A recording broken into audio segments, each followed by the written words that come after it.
殿下，今日一早，皇上便派人将今年秋猎规则的文本送了过来。秋猎，不是年年都一样吗？殿下看完便知。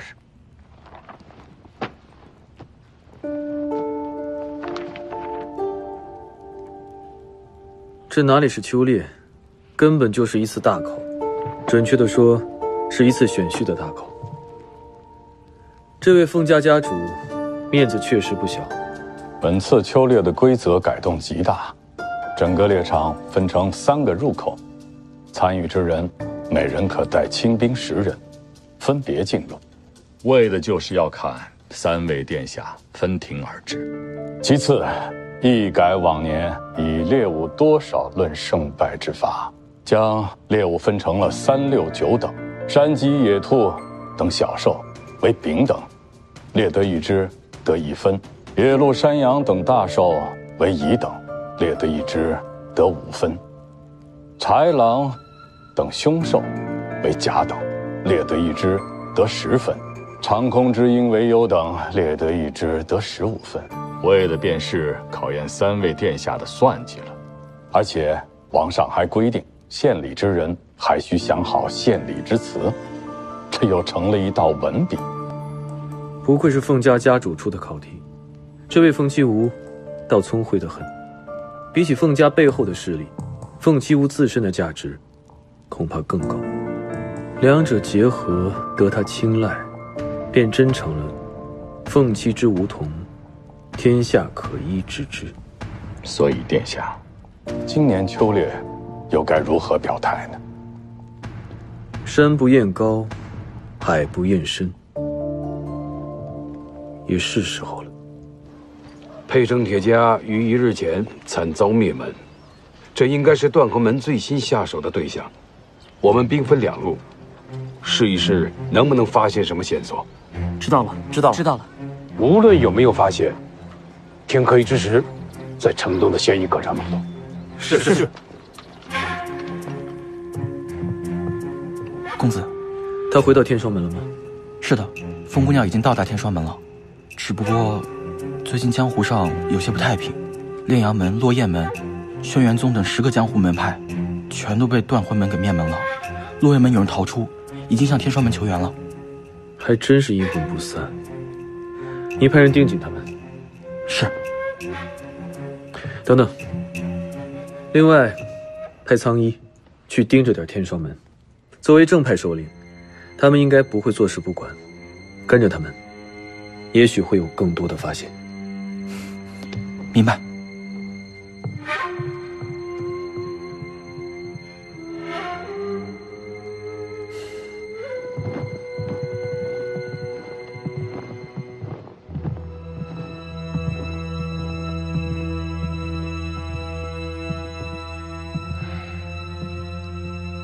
多谢飞鱼了，白老英雄，为何前来查看铁匠尸首？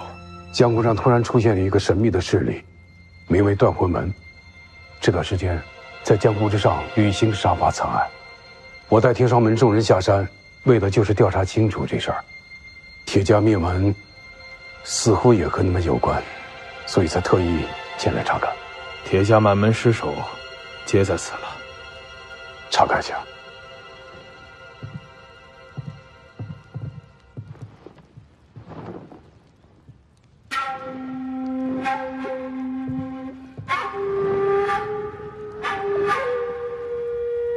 师傅，确认过了，是他们。真的是断魂门？这种大恶之徒，我随后便会上书王京，立刻派人追查。多谢程城主了。江湖朝堂本是一体，程某尽力而为。断魂所过，寸草不生。这些恶徒根本就不是人，他们的眼里，生命无足轻重，他们的心也不在人间。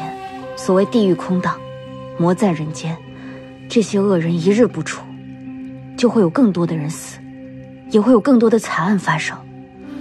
这一次，无论如何，我们都要找到断魂门的踪迹，让他们彻彻底底的回到炼狱之中。这些人可恨可怕，可我更怕的是，断魂门背后的势力死灰复燃。他们今日可以借断魂门的躯壳，明日就可以借他人的。无论天涯海角，这样的恶人，我一个也不会留。回禀师父，我带人查了城内所有客栈，没有发现任何可疑之处。我和几位师弟一起探查了城中所有的酒肆、食铺，也没有发现任何线索。这些人好似从未在城中出现过。师父，爹爹，师父，我和大师姐、小师妹在城中找了许多废屋，发现一处废屋有人生活过的痕迹。那个院子应该就是他们的藏身之处，没错。只可惜我们去晚了，大部队已经走了。这群人行事诡秘，若是跑了，就很难再发现踪迹了。现在当务之急是要知道断魂门的下一个目标是谁，只有这样，才能抢先一步，也能顺藤摸瓜地找到他们。按照断魂门的出手顺序来说，应该是从北周一路南下，那么下一个地方应该是幽州。幽州之中，他们的目标又会是谁呢？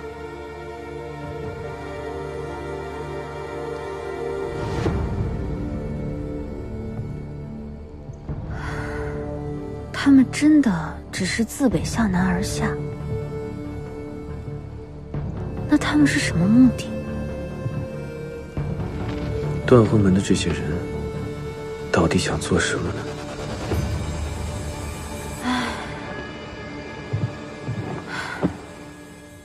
若是这个黑狐狸在这就好了，至少能想出些法子。那若是他的话，他会怎么想呢？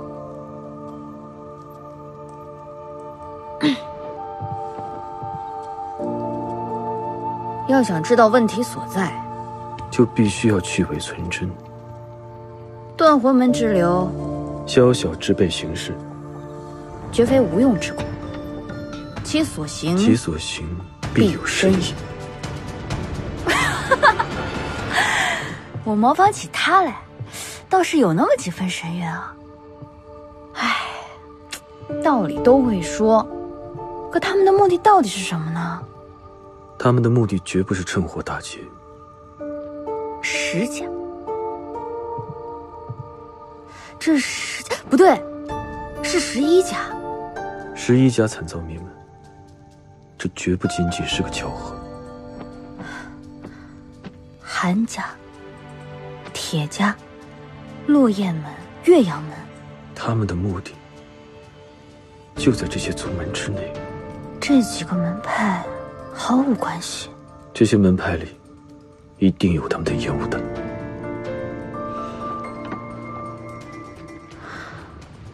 莫寒宫、韩家、藤江寨、轩辕宗、铁家、袁家。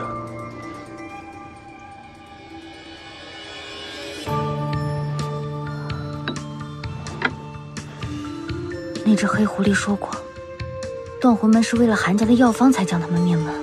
韩家善药，可做后方补给。原来这才是他们的目的。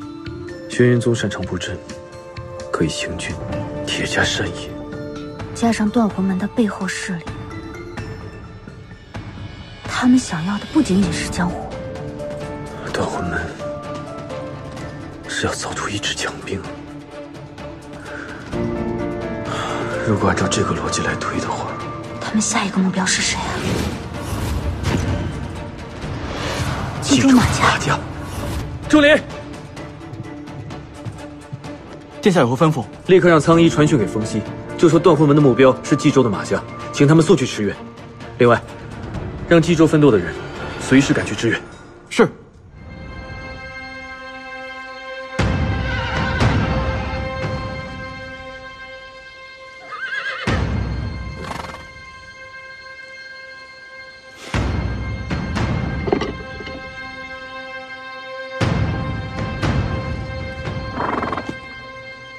大王，时辰到了，鸣鼓吧。是。鸣鼓！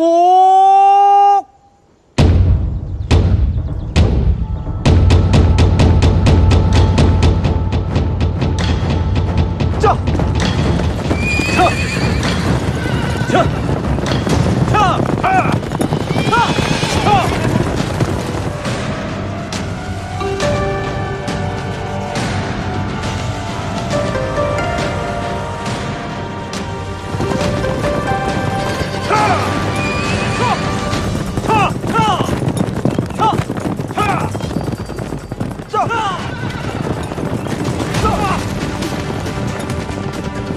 问深处，咱们的目标可不是山脊野兔，尔等随我猎豺狼。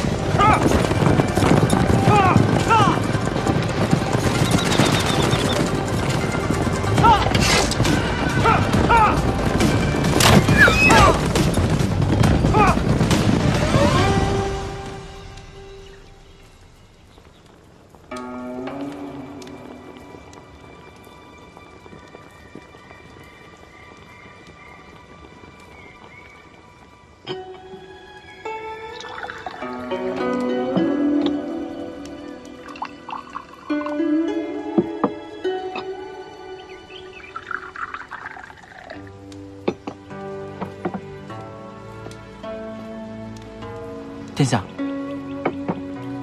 这是玉泉水，这是江南雨水，这是梅花雪水。梅花雪水。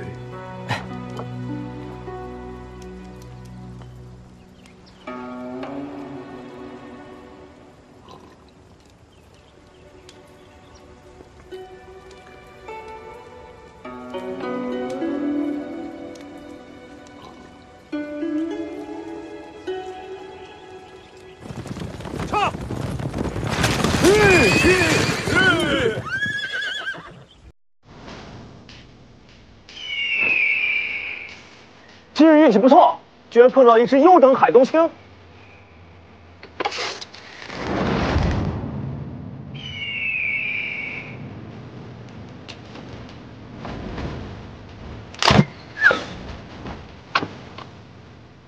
都愣着干嘛？追呀！走，走，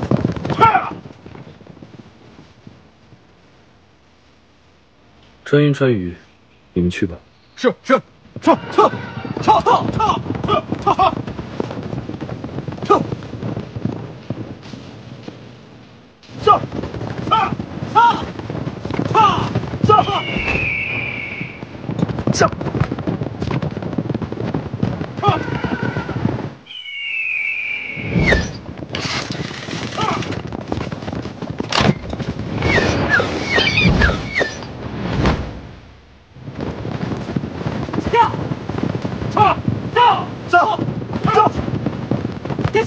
殿下慢点儿！殿下，别追了，殿下！鱼！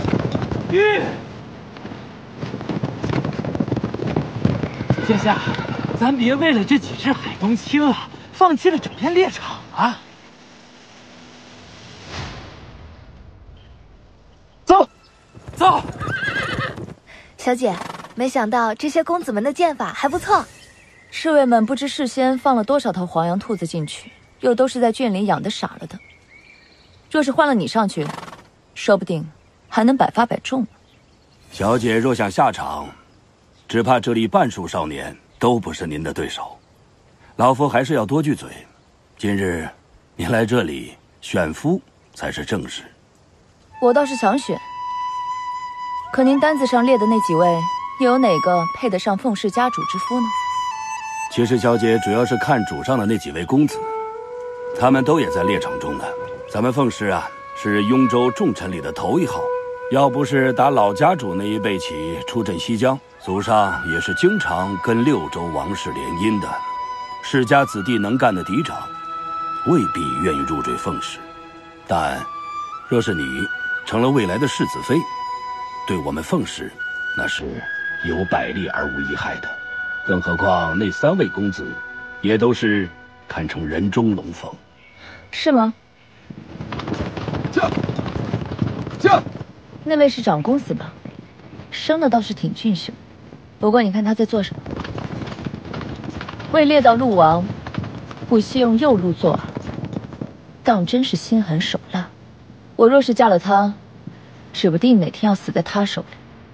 至于那位3公子，一心要找到豺狼的踪迹，一看就是好大喜功，才能平平。不过仗着是继后百里氏所出，有个嫡子的身份罢了。那2公子呢？他是主上元后帝室以歌公主所出的嫡子，不但才学俱佳，还是名满天下的4公子之一。身份倒是够贵重，不过我生平最不喜欢的，就是这种手无缚鸡之力，行事却比女人还讲究的男人。小姐的言语虽然凌厉了些，却也一语中的。主上或许也是因为3位公子各有优劣，所以才迟迟没有决定世子之位吧。若是少家主没有英年早逝，凤氏也不至于断了香火。断了香火？难道我不姓凤吗？难道我执掌凤氏多年，待王帝掌管凤家所属，有过行差踏错？老夫失言。长老，你也不必逼着我选夫了，大不了一辈子不嫁，到老便从族中旁之中过继4子便是。这。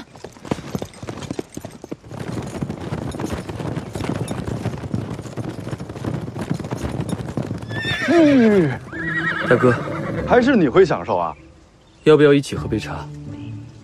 你是不是忘了，我们来这儿是干什么的？我这身子，你也是知道的，更何况我又不擅长骑射。那你就不怕父王责罚？我已让川云川雨去帮我打一些猎物了，也好给父王一个交代。吁，他们能打什么猎物啊？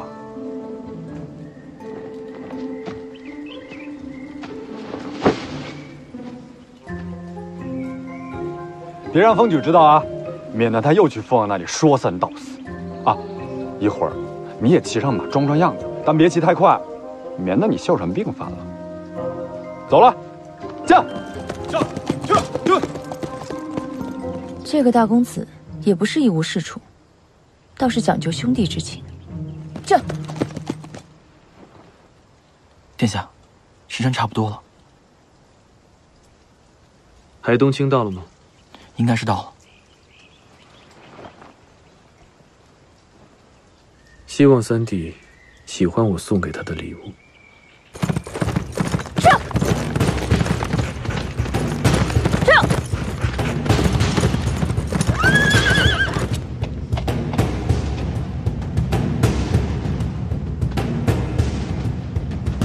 看来运气不错。上。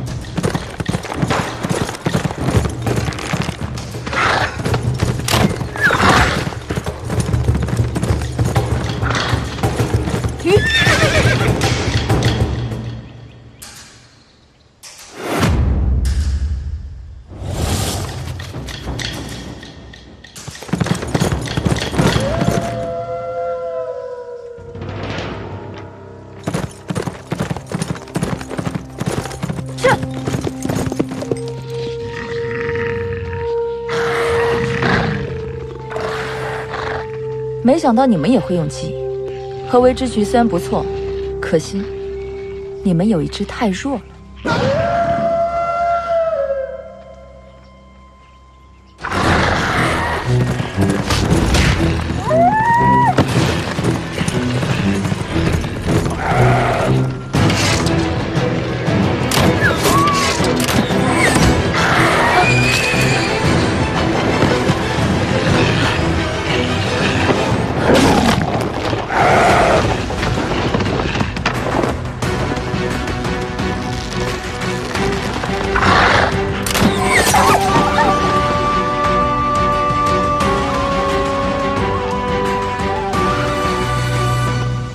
二殿下，你怎么会？听说凤家最会保守秘密。凤族长，是还是不是？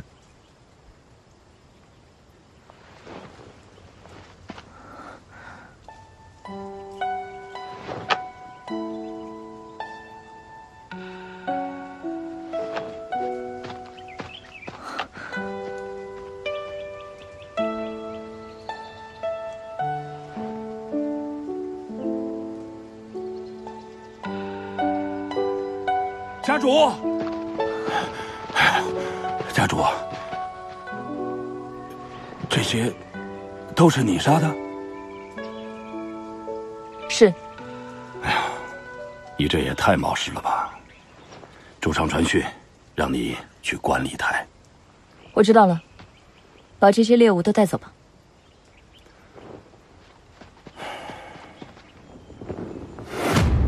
儿臣参见父王。免礼。谢父王。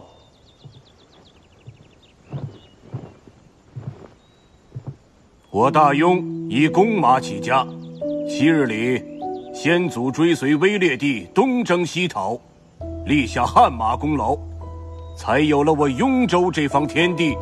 今日赛猎，众儿郎奋勇当先，故甚是欢喜啊！现赛猎已毕，夺魁者，故定有重赏。父王，您说的重赏有多重啊？别又跟上回似的，拿点珍珠玉石什么的就把咱们给打发了。就你小子贪心，雇用这先祖留下来的彩云剑作为彩头，你们认为如何呀？谢父王。长儿，作为兄长，你先来。儿臣为父王献礼。大殿下献礼：麋鹿2只，小兽10只，计20分。长儿，你这献礼可有什么说法呀？岭山茂林受肥美，万物欣欣向大雍。儿臣愿以此肥美之祸，助我大雍万物所向，欣欣所荣。万物欣欣向大雍，不错。希儿呢？父王，儿臣的猎物有些麻烦，我已让川云、川雨他们去取了。是麻烦还是没有啊？算了，你身体刚好，姑不能苛求你。举儿，你的猎物呢？儿臣献礼。三殿下献礼：麋鹿2只，豺狼2只，计30分。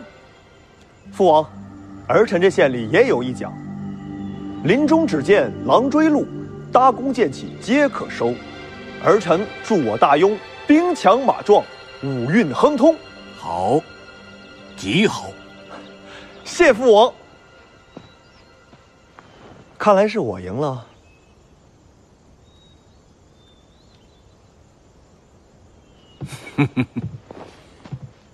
大王，戚武也想凑个热闹。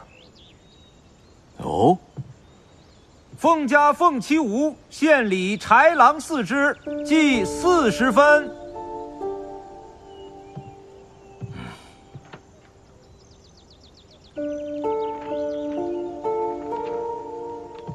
奉尚书巾帼不让须眉啊，你这里又有何奖？豺狼苦贪逐鹿心，贤主观礼定江山。戚武助我主心想事成。好一个心想事成啊！看来这彩云剑要姓凤了。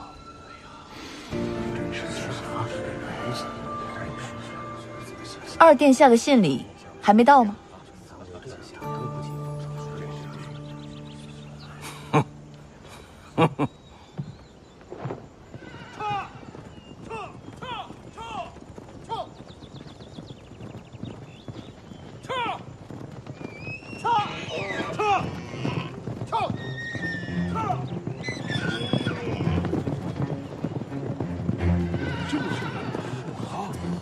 何等情况？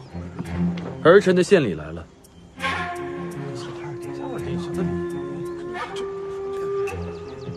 大王，二殿下献礼麋鹿20头，这应该是满分了。你这也不是猎物啊，这是作弊。父王，上天有好生之德，儿臣自幼身体不佳，故不欲行杀生之恶也。父王命儿臣围猎，儿臣便只能遵旨而行。儿臣久病，反倒成了半个医生。在研究医术之时，发现蓝尾花的汁液可以暂时将野兽驯服，于是今日便讨巧让川云他们以法诱之。那你的献词呢？儿臣的献词与奉尚书所说差不多。儿臣愿为父王逐鹿也。奉尚书，看来这彩云剑又要留在封家了。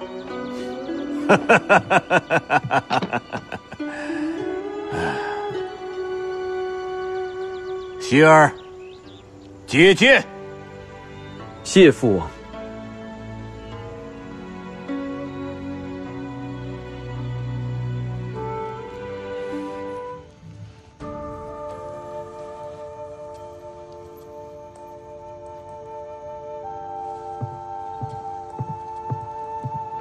殿下，让你传的消息，传给白凤溪了吗？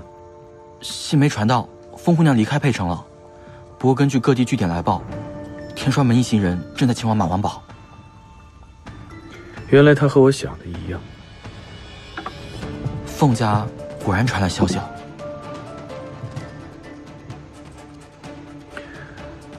这位凤家主，竟然开始调查起我来了。殿下，那该如何回复？明日正午，蓝云阁，我在那儿等他。是。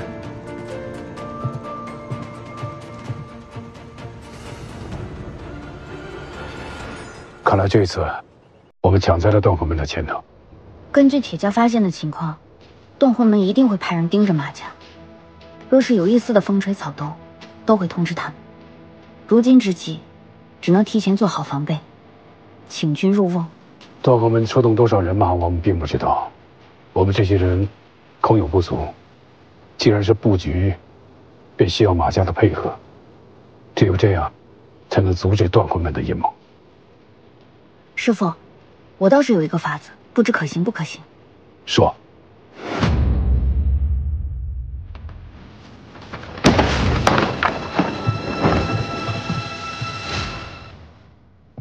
在下天霜门白风息，有要事要与家主相商。白风息，你怎么突然到我马王堡？又为何以这样的方法与我马某一见？事出紧急，还望马家主见谅。家主可知道，近日在江湖上有不少的门派家族被断魂门所害？确实听到一些，江湖上传的邪乎，说这断魂门心狠手辣，所过之处，无不是满门被灭，寸草不生。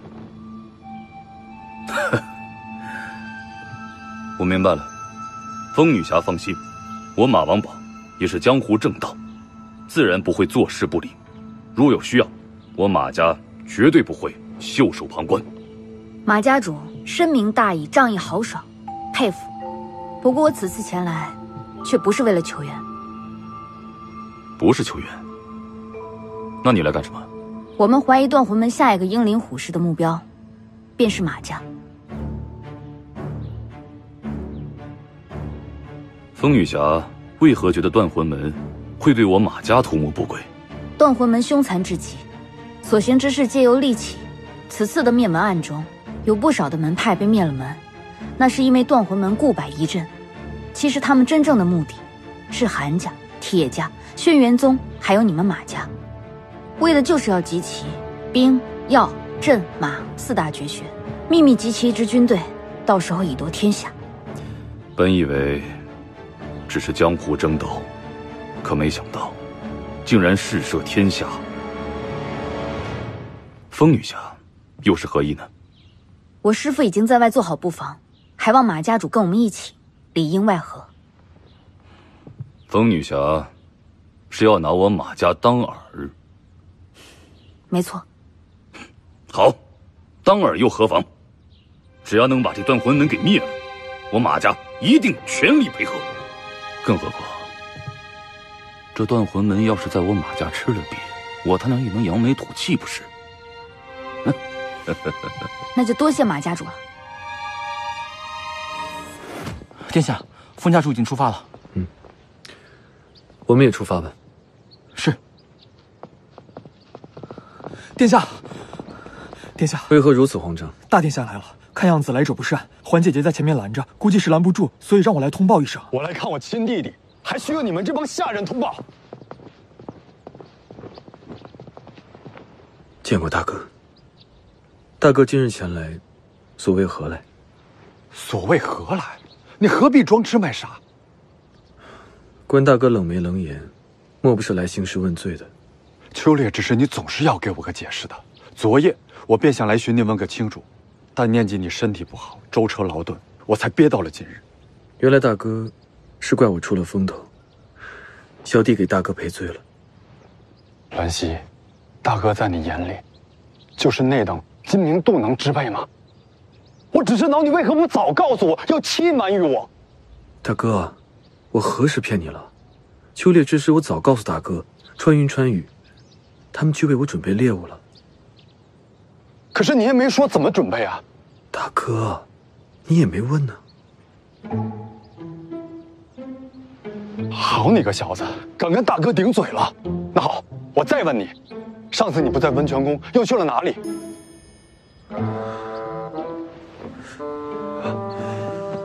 你怎么了？有点晕。好，大哥不问了，大哥不问了，好吧？你跟小时候比起来，真的是越来越讨厌了。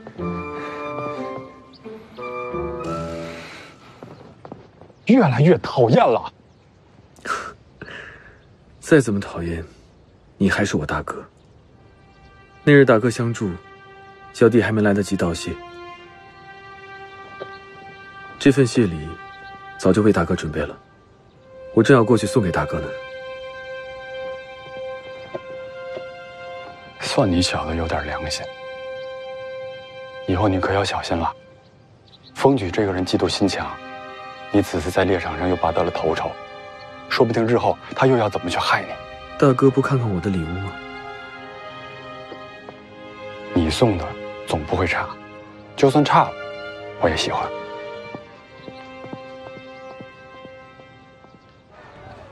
拜见殿下。凤家主明明答应过要为我保守秘密，怎么一转头就给饮泉水榭发了密信，要调查我呢？戚无身为家主，背负的是整个凤家的命运。戚无所为是要了解殿下，唯有了解了殿下，戚无才知道该如何选择。那你知道该如何选择了吗？殿下此时是雅还是隐呢？隐必也。若是被人点破，恐危矣。殿下所说出自《说文》，是隐的一种解释，而雅里说隐微也，隐也可作精深微妙之意。司马迁曾评价司马相如写道：春秋推荐至隐，义则隐之以显。不知戚无说的可对？司马相如因病免官，倒与我相似，便是身处黑暗了。与其身处黑暗，不如提灯而行。殿下若做司马相如，妾愿为卓文君，为君掌灯。你所掌之灯，怕是要照我藏匿之意。戚无不敢。自今日起，凤家愿随殿下一起，为雅为乙，以殿下马首是瞻。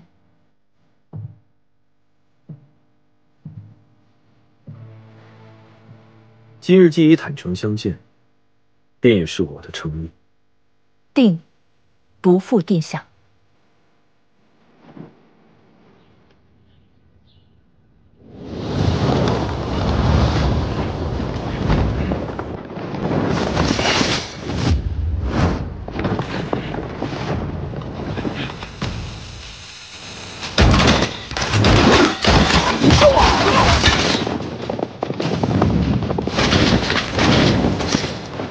有外部撤！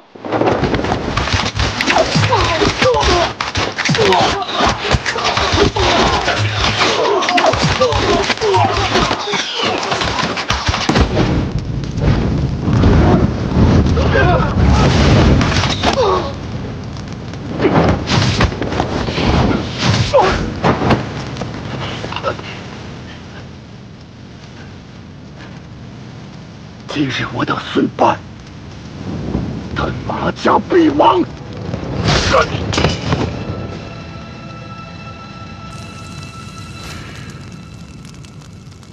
多亏了风雨侠设下此局，才解我马家灭门之难。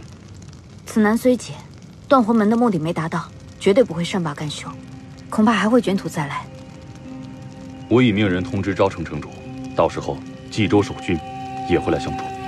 有守军相助自然是好，但是断魂门高手众多，此次失败，下次来的人定会更强，手段也会更狠辣。我等愿意留在马家，与马家共进退，也可以避免出现过多的伤亡。得天双门众英雄相助，马某感激不尽。家主既然已经联系了城主，就请城主先让妇孺老幼接回城中安顿。大乱将至，还是不要伤及无辜的好。好。殿下，昨晚天双门众人和马家齐心协力，将断魂门来袭之人尽数歼杀。知道了。另外，水榭的人查到了断魂门极为神秘的十殿阎罗，其中有6位，奔赴马王堡，不出3日便会抵达。这6人实力如何？这10殿阎罗极为神秘，我们得到的消息非常少，只是知道其中有位号曰楚江的，曾经以一人之力击杀明月庄5大高手，全身而退，而此人正在此行之中。看起来，我们也要去趟马王堡了。可是，如今我们已经回京，想必要出去也不是这么简单。况且明日一早便是秋猎之后的第1次朝会，大王亲自下令，要3位殿下必须参加。那就以朝会为由，寻找个机会。是。今日朝会，孤有一事要问诸位，现天下地势势微，传闻这玄吉令也落入到了冀州皇朝手中，那请问诸位，我大庸该如何呀？臣以为可趁机出兵，以对冀州。此时出兵，名正言顺，6州之中，唯我雍冀2州最强。如今动兵，正好削弱冀州之势力。臣也以为王相所言极是。父王，儿臣有些拙见，儿臣也赞同出兵。只要我雍州先行动手，其余4州必定效仿，到时冀州腹背受敌，如此便可逐步吞并冀州。3殿下所言甚是，这样一来，既可灭冀州，又可壮我雍州。兰溪可有话说？儿臣确有一得之语。诚如王相所言，天下唯我雍冀2州最强，然6州皆是经营数百年，虽强弱有别，但悬殊不大。若是对冀州开战，2强之争，无论输赢，得利的都不是我们。所以儿臣认为，此时不该对冀州出手，而该作壁上观。作壁上观，怕不是会被别人笑话。二哥，莫要长他人威风，灭自己志气啊！作壁上观，也并非无所作为。如今其他几州蠢蠢欲动，我们更应该趁此机会休养生息，暗中积攒力量。那依你之见，该如何休养生息啊？雍州之于其他各州，第一大优势便是地广人丰。儿臣认为，应行全民皆兵之策，以城为首，向普通百姓分发临时军备，暗中操练。若至战时，我雍州兵力将远超其他各州想象。其二，以民生养战备，战争之后拼的便是国力。儿臣认为，可以鼓励一些民间商行参与到兵马、盐商等生意中来，广开利下，利惠万民。二殿下所言是要毁我大庸之根基。王相所言有理，所谓民以武犯禁，若我大庸所设诸城都拥兵自重，则王权何在？国力只怕会不长反弱。胡闹！孤看你平时体弱，许你看些闲书，没想到你竟学成了这样。儿臣惶恐。皇上，兰溪也是好意，只是孤还错怪了他不成？传令，二王子冯兰溪言行无状，着立即归附思过，半月之内不得出巡。皇上，遵旨。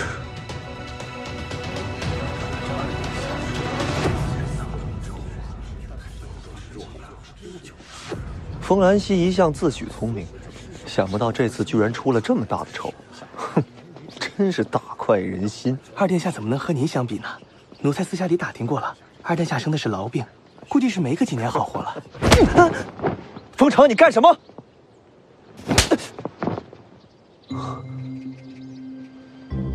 你敢打我？纵容下人侮辱兄长，直呼我的姓名，不该打你吗？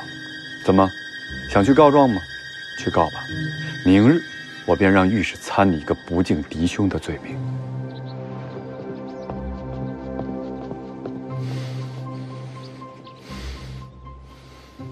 等母后李佛回来，再慢慢收拾你。殿下，你今日在朝会之上说了那些话，惹得大王发了那么大的火，你想过吗？该如何应对啊？他发火，我在这里喝药；他不发火，我也在这里喝药。老师觉得这有什么不同吗？殿下的意思是？大王到，这不来了吗？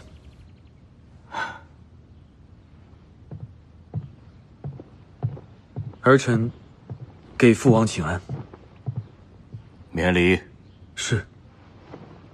起来吧，坐。儿臣不敢。坐吧。是。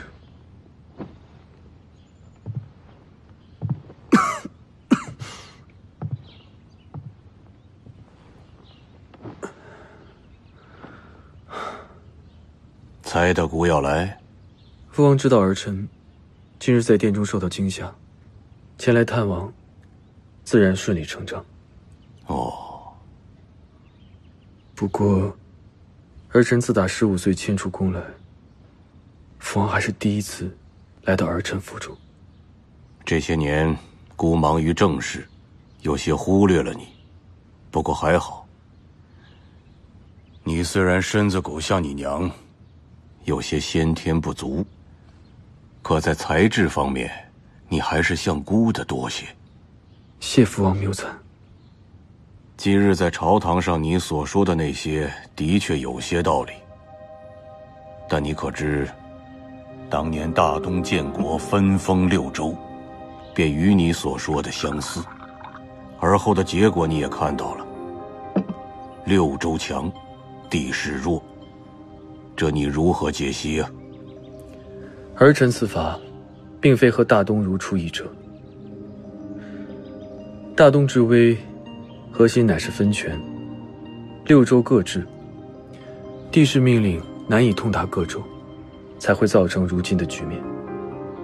儿臣所想恰恰相反，是想将权力集中在父王手中，看似是让各城练兵，实则父王可以趁此机会派自己的人前往，不仅不会分权，还可以将各城兵权趁机掌握，天下以王令而动。令商道虽没，但实际上仍是一切之根本。让商人入军备，而军备由国控，御人出力，而力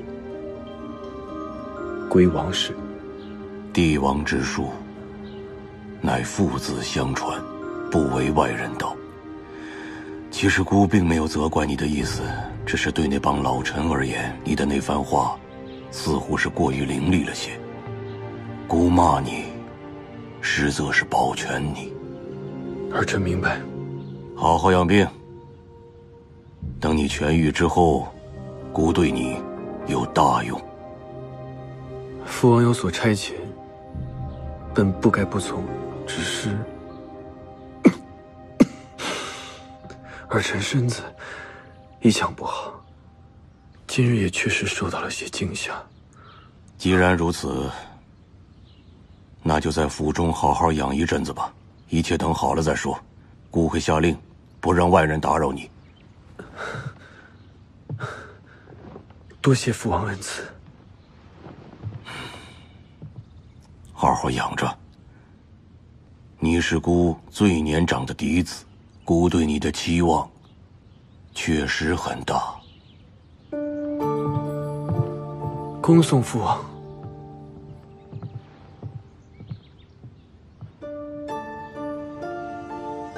只此一役，就让大王对殿下看法大为改观。殿下远虑，令老臣敬服之至。殿下为何要婉拒主上重用之约？我这父王向来猜忌多疑，我若是真被大用了，做不好，徒惹非议；做得好，也会招来他的提防。换了我，如果正值壮年，看着儿子们虎视眈眈地盯着自己的王座，怕也是会夜夜心惊的吧。更何况，我还得去一趟冀州的马王堡，正好趁此机会得以离开。今日就出发。那川英、川渝，你们下去准备一下吧。不用了，此行我一人足矣。即便父王下令，不许别人前来打扰，但他来我府里的消息，三弟很快就会知道。你们若要跟我一起去，恐会再生事端。遵命。见过风女侠，在下饮泉水榭孙四。我家公子让我来告知女侠，断魂门已派出门内高手，10殿阎罗中的6位前来，请女侠务必小心。这个还活着，多谢提醒。我家公子还让我带话，如果女侠有任何需求，饮泉水榭定当全力相助。倒还真有一事，需要你们帮忙。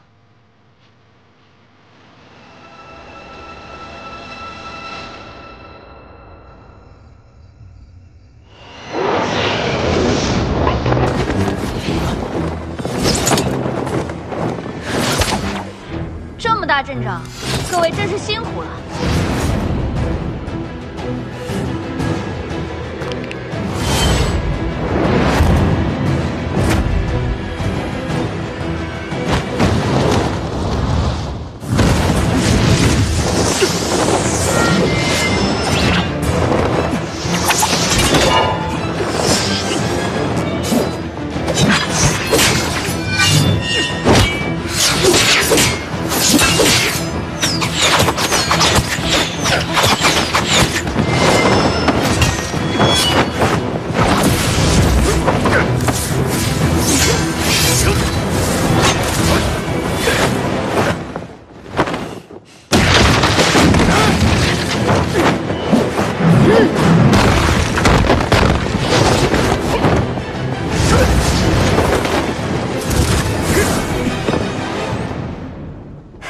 雕虫小技，哈哈哈哈哈哈！臭丫头，死到临头，你还铁齿铜牙，找死！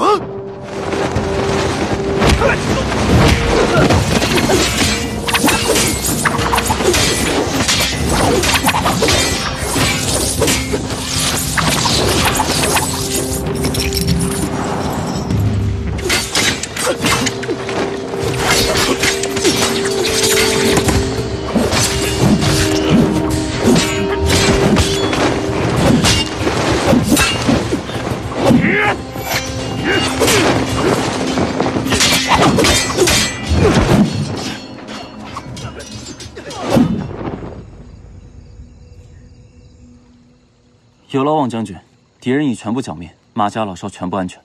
这断魂门居然连妇孺家眷都不放过，倒是辛苦了饮泉水榭的诸位了。将军客气。孙四，拜见公子。饮泉水榭风息，见过王将军。原来是风息公子，久仰久仰。你们怎么会在这儿？都是风姑娘的安排。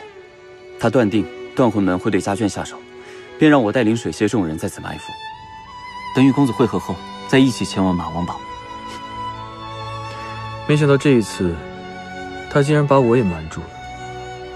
好了，你传信给他，让他放心。是。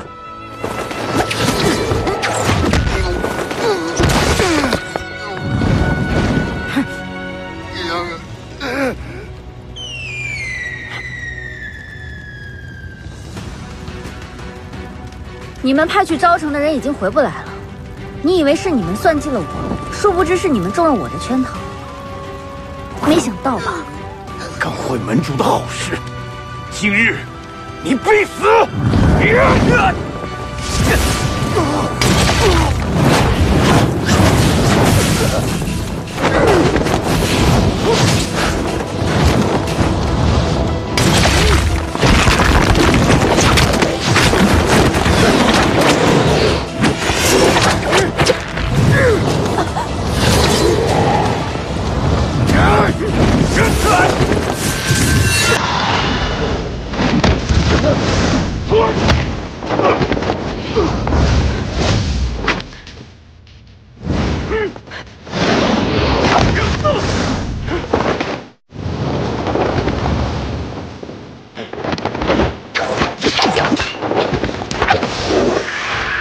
师妹，没事吧？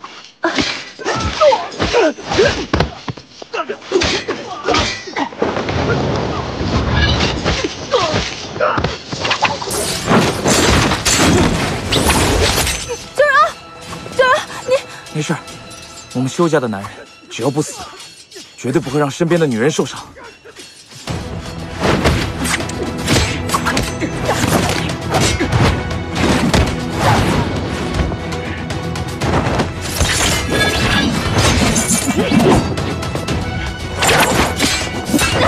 师妹，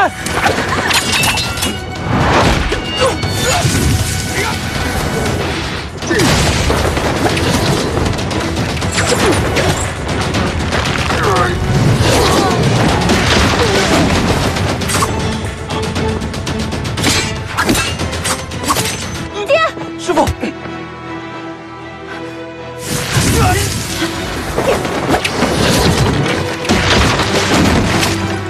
没事。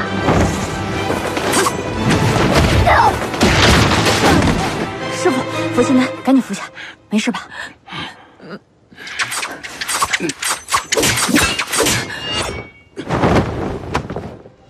我不惜杀人，今日是你们逼我的。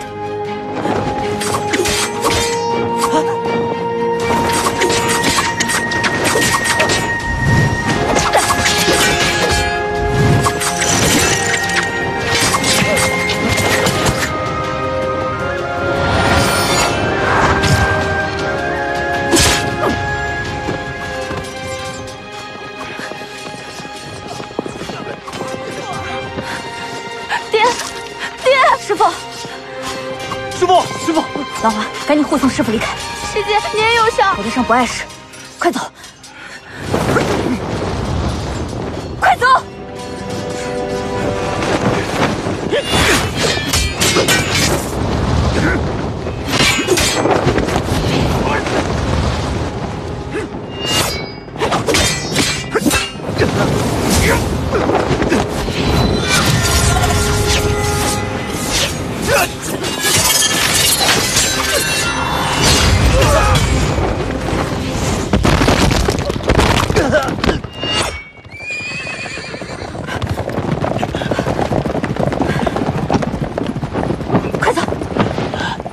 秘籍。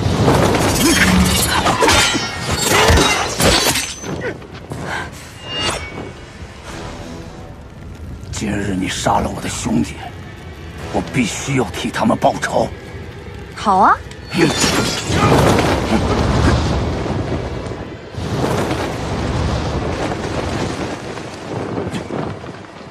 白凤溪，你已经跑不了了。我从未想过要跑，还要送你们4个下地府呢。你已经是强弩之末，还要逞强吗？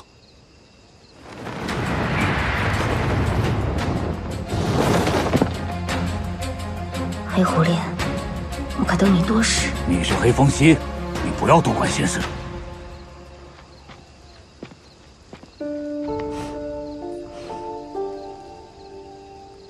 你给我塞的什么呀？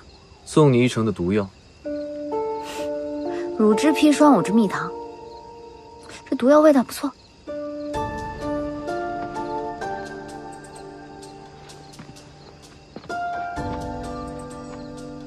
他左臂上的刺痕，可是你伤的。哼，等我在你身上留下一个一样的，你就知道了。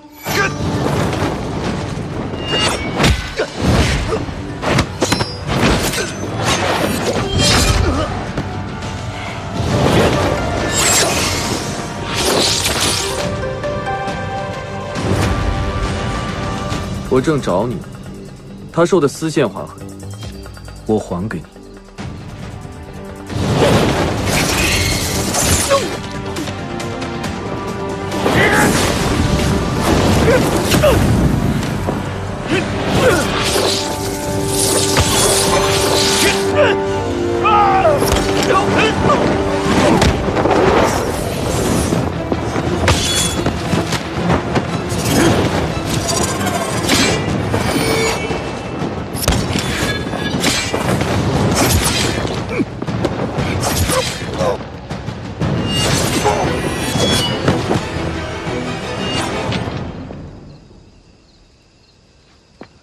风公子，明日我便将马家秘籍送还给马家家主。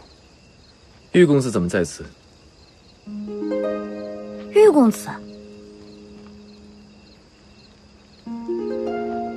您就是玉公子？正是在下。本来我是要去冀州找皇朝的，结果半路听说风息女侠在马王堡，就迅速赶过来看看皇朝口中的天下第一奇女子。天下第一奇女子，皇朝还真是喜欢给人起绰号。不过说来真巧，早就想认识玉公子，没想到会在这样的情况下。这样的情况也不错。这样的情况受了伤，都不能让你少说两句。我伤的又不是嘴。再说了，嘴就是用来说话的，若不是说话，就是用来吃东西。现下没东西吃，自然是说话了。玉公子，现在有了。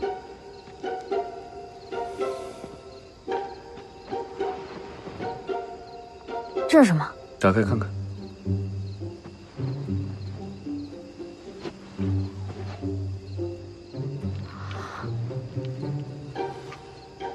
你怎么还在吃呢？我已经安排人去接应你师傅他们了，想必他们此时应该已经安全了。还是你想的周到。玉公子，可愿一同去？好。请。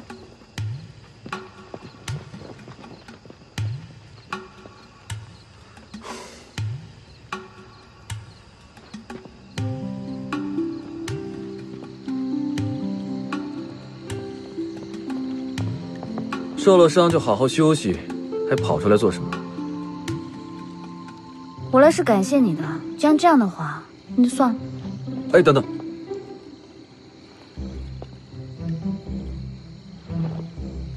拿出来啊！你不是要感谢我吗？我白风息孑然一身，两袖清风，口头感谢就可以了，那有什么东西啊？唉，果然不能对你有太多期望。你怎么受了伤还这么开心？断魂门元气大伤，为何不开心？只是因为这个？还有，这不见到玉公子了吗？这天下第一公子，我确实是没想到，世上真的有这样出尘的人，跟你这只黑狐狸完全不一样。你算计天下人，他却为天下人而算。哦，对了，我约了他明日天之山一晤。你约了他？嗯。为什么？我为什么要告诉你？我累了，先回房休息了。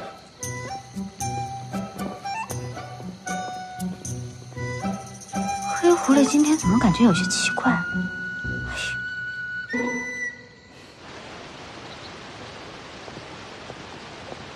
玉公子，无缘见过风公子。坐吧。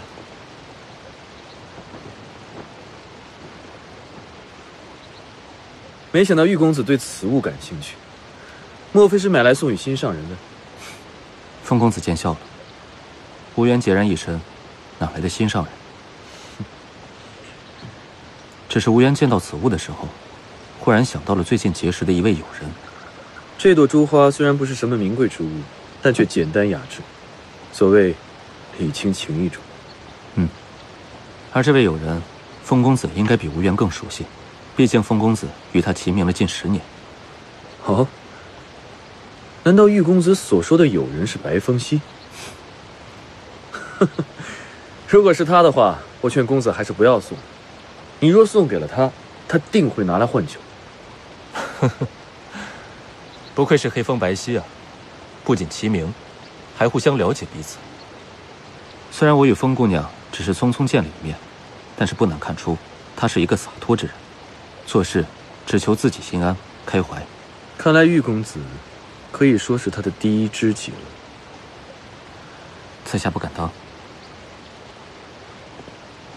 风公子，无言还要去天之山一趟，先告辞了。天人玉家，何以未能天人永寿？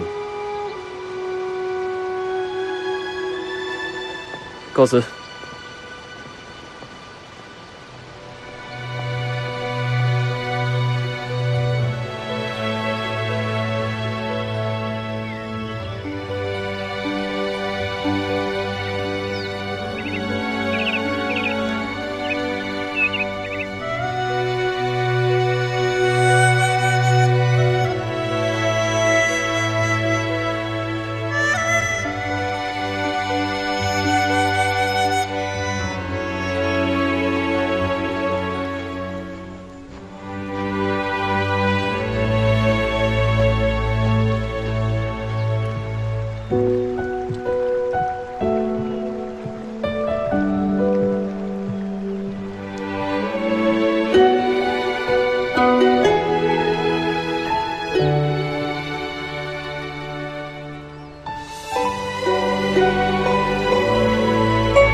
此曲飘逸，似不食人间烟火。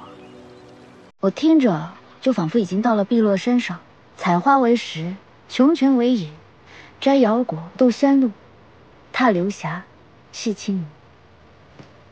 这风叫高山风，这亭叫流水亭。可能高山的琴音也只有流水才能听得懂吧。这支琴曲叫什么？没有名字，只是根据我现在的感受，随心而谈。随心而谈，随心而谈就不是凡曲。玉公子果然是天下第一公子。哦，对了，之前马王堡的事情，多谢玉公子。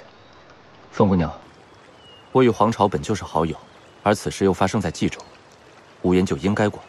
我已通知冀州的守军去保护马家人，继续追查断魂门的下落。不知风姑娘此次叫我来这里，是为何事啊？这黄巢说了，玉公子是他第一无法胜过的人，而我只是第二个。我这个人吧，不喜欢屈居人后，所以今日一来，找你一战。看来是风公子多虑了。这跟黑狐狸有什么关系啊？不知姑娘想如何比试？姑娘的身体，我身体无事。我与你是朋友，自然不会对你动手。要不然这样吧，我们就比谁先到达对面，如何？好啊，奉陪到底。这天下也只有这样的女人，才能被皇朝称赞是第一奇女子，才能让风息公子主动威胁我们。旋动誓愿，谢谢无说一世天下二朝一剑一剑，是与非无为佛报喜心间，残卷云灭，黑和白在足下不息，时光是永世呈现，像山峰莫空耀眼，落下星空一片。白凤熙，这天下怎么会有你这样的人？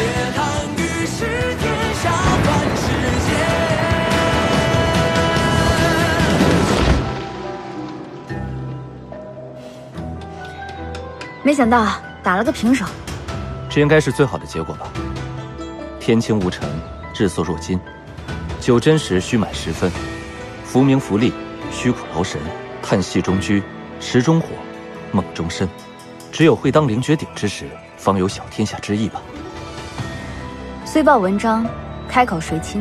且陶陶乐尽天真，几时归去能做个闲人？对一壶酒，一张琴，一袭云。这天下，不及琴酒之乐。是啊，几时归去，做个闲人。风姑娘，无缘也该归去了。后会有期。有缘再见。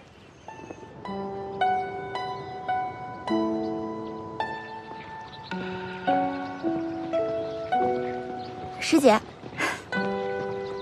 你那个朋友已经找人给我爹看过了，还给了我爹一些丹药，说是可以帮助我爹恢复。那就好。师傅我看过了，体内的淤毒已经清除了，过段时间就会痊愈的，你不要担心。山下的世界原来这么精彩啊，还有这么多厉害的人，怪不得你愿意下山呢。对了，今日你约那玉公子做什么？我当然是约着天下第一公子分个高下呀。师姐你真是厉害。不过我看那玉公子长相俊美，你就没有点别的想法？兰华，师姐告诉你啊，这世上长相俊美的人可多了去了，不止这个。哦，原来你有别的喜欢的人啦？是那个黑风息？你别瞎说。你们俩在干什么？师傅，身体可好些了？好多了。如今断魂门元气大伤，江湖混乱暂得一缓。琪儿，你先带师弟师妹们回天双门去吧。爹，你不回去吗？我有老友就在附近，我去拜访一下。师傅，您的身体并未痊愈。没事儿，一路上务必照顾好他们，门内一切事务也由你代管。是。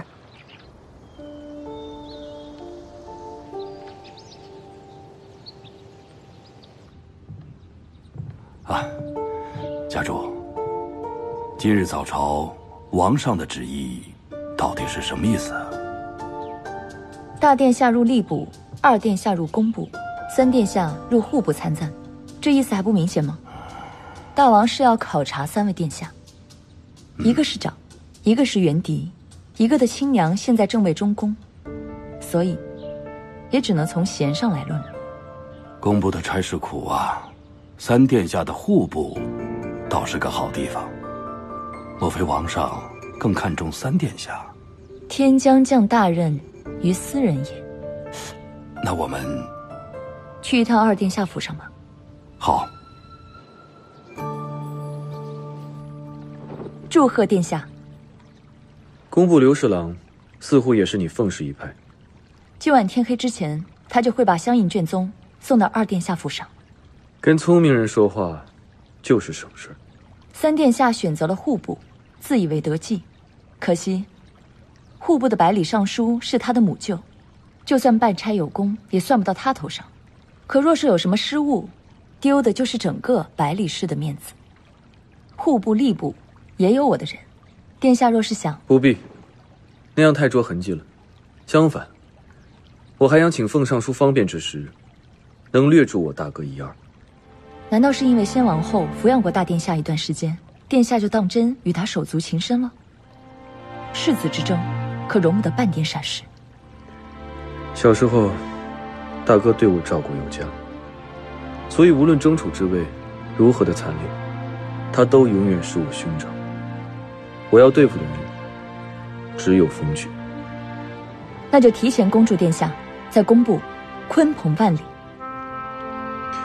做得太好，未必能讨好父王。不过放心，今后朝中有任何动向，你肯定是最先知道的人。多谢2殿下信任。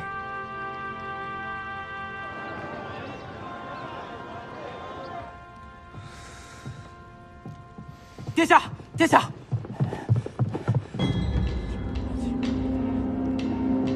终于来了，马上召集郎官，跟我走。是。二哥，知道我为什么特地选户部吗？你在秋猎胜我一筹又如何？这一次也该轮到我了。